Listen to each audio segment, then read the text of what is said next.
এটা অবশ্যই একটা কারণ হচ্ছে খালি আমাদের মুগ্ধ না তো, এইরকম তো হাজার হাজার মুগ্ধ চলে গেল, তাই না, শয়ে শয়ে মুগ্ধ চলে গেল।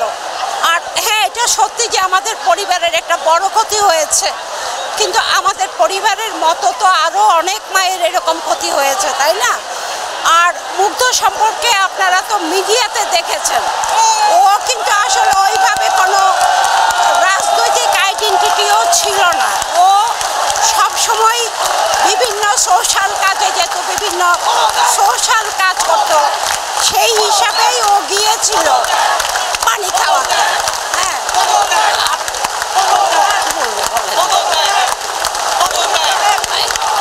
এটা আসলে কাম্য না। হ্যাঁ, ছেলেরা আন্দোলন করছে, ওটা ওদের ন্যায়সঙ্গত আন্দোলন। তোমাদের গুলি করে মেরে ফেলতো না, পাখির মতো এতগুলো বাচ্চাকে তো গুলি করে মেরে ফেলা যায় না, যেই কাজটা ওরা করেছে।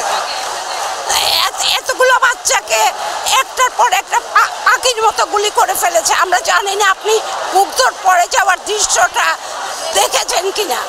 কোনো মানুষের পক্ষে তো এটা নেওয়া সম্ভব না।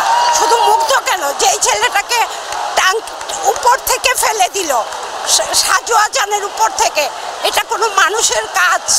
বলেন, আপনারাই বলেন।